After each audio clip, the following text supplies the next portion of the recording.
But guys, I have a serious question. Do you know what the fuck is going on in Cape Town? Do you know the extreme housing crisis that is happening in Cape Town? I just wanna start a new day.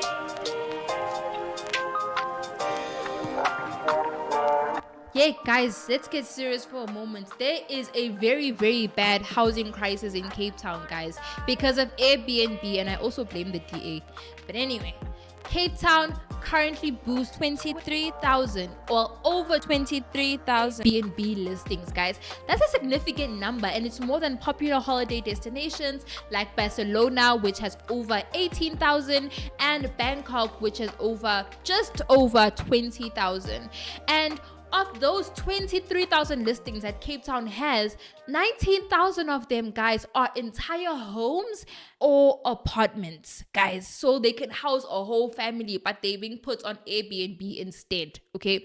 This means that 19,000 homes in Cape Town that are in the best areas of a city are now effectively removed from the market entirely, which has significantly distorted the rental prices and increased the number of homes which sits vacant for large parts of the year, guys. Because we know these Airbnb people that come to Cape Town, they want to just be in Cape Town when it's nice and warm, when they're getting away from Europe in December or America in December. So they come here when it's nice and warm, December, November there. We know them. So these houses sit vacant for like the rest of the year when a family that actually needs that house could be occupied by them. But these people that buy these places are so freaking greedy, and they just want to put it for Airbnb because with Airbnb they get larger returns.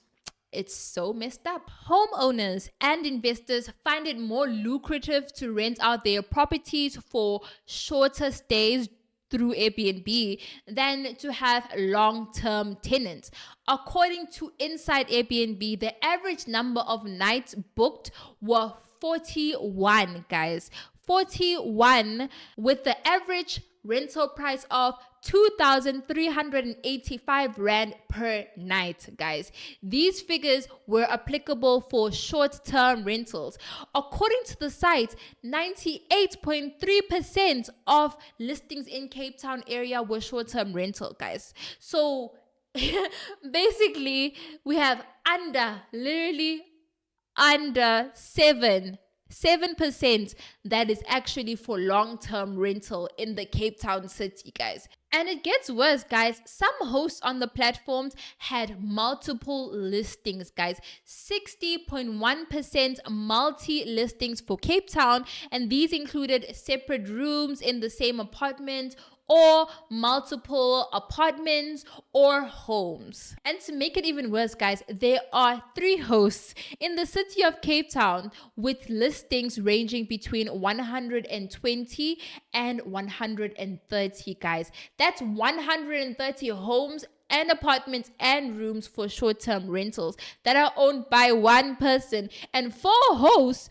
with listings ranging from 95 to 98. Imagine owning 95 properties, guys. Imagine that. Guys, I have this white friend whose grandmother owns 45 properties, and I thought that was excessive. And then we get people who are owning 120 listings, 130, 95, guys. If you don't understand what that means, guys, let me break it down. So there are 3 people in Cape Town who each own between 120 to 130 properties. 4 people who own between, and this is each, 95 to 98 properties, and they are all using them for Airbnb in Cape Town, guys. This totally erodes people's security and their ability to live in stable housing, guys.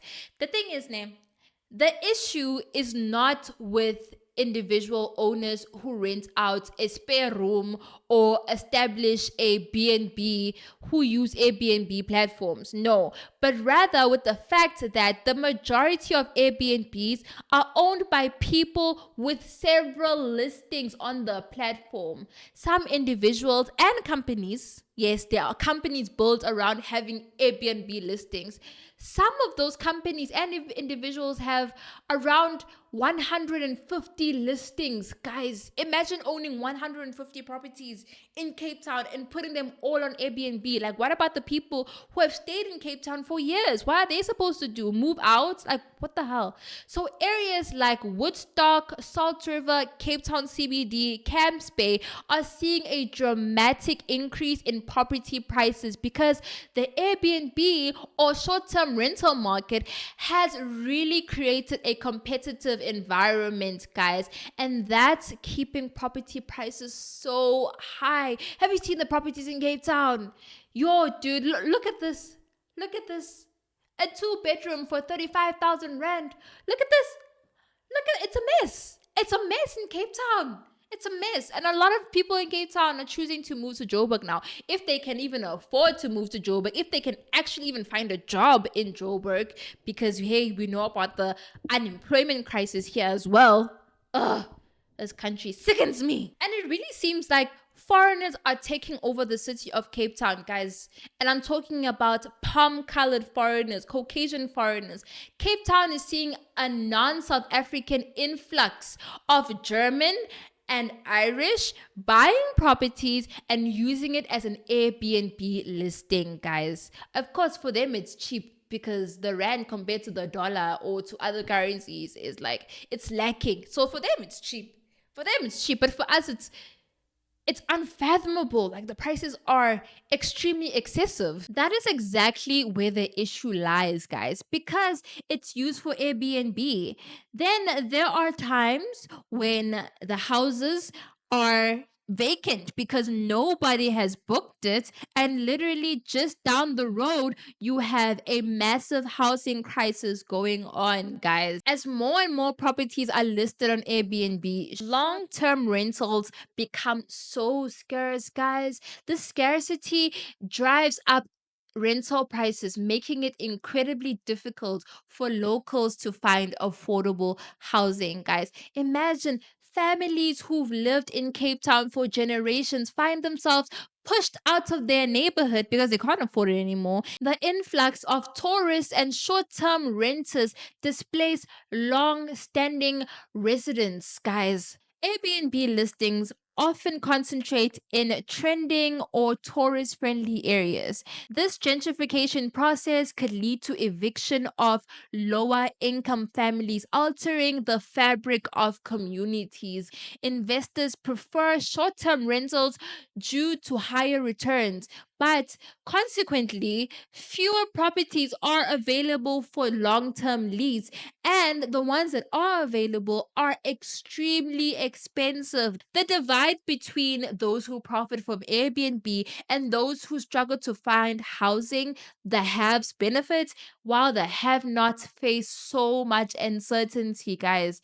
There are kids who have grown up in the neighborhood for a long time who are suddenly needed to move out because someone wanted to put an Airbnb there or someone wanted to buy their property to put an Airbnb.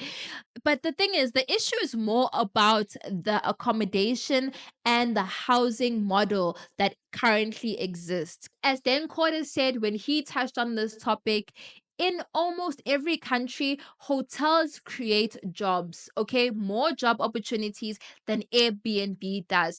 While the money from Airbnb often goes straight to the pockets of those people who own the land or who own the property, not so much the country. So this is not really benefiting South Africa, guys. It's not really. If we come to think about it, it's not. It's actually taking away houses from us, affordable housing from us. I can't even move to Cape Town if I wanted to right now because it's so pricey. Like, if I had to move to Cape Town, I'd have to pay 3 times how much I currently pay for rent. And I live in such a nice place in Johannesburg, guys. I'd have to pay 3 times as much if I move to Cape Town. Additionally, when it comes to the government's role, the budget is totally skewed and it's in favor of those at the top, while government owned buildings are being sat on instead of being developed into social housing to address the prices. Yo, guys, you know what? If I start talking about the government, this video will never end. This video will never end. But guys, this is a serious problem. While I do believe that Airbnb is a good business for an individual to have, I think it is very excessive that there are some individuals who have more than 100 Airbnb listings in one city. Like that is absolutely that is so selfish. That is so selfish. And most of these people, palm colored. Palm colored. So if you think they're still your friends, forget about it. Forget about it. I just want to know what our government's going to do about this. This new government of national unity. I want to know what it's going to do about this because last time I checked, the DA was in favor of all of these Airbnbs in Cape Town. Yeah.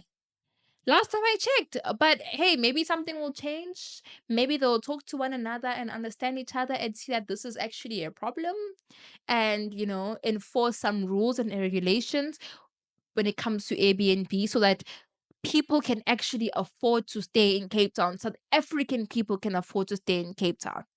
Because, guys, the average South African earns about how much is it, like 20 something thousand a month, and then you get a property in Cape Town that costs 20 something thousand a month for a 2 bedroom apartment. Are you freaking kidding me?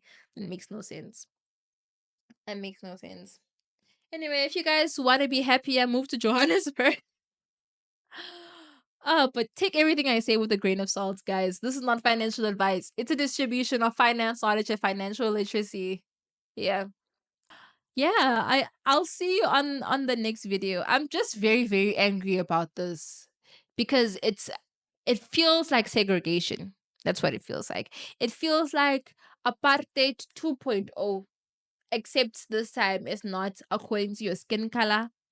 It's according to how much money you have, and black people are still broke. So it really feels like it's your skin color. Yeah.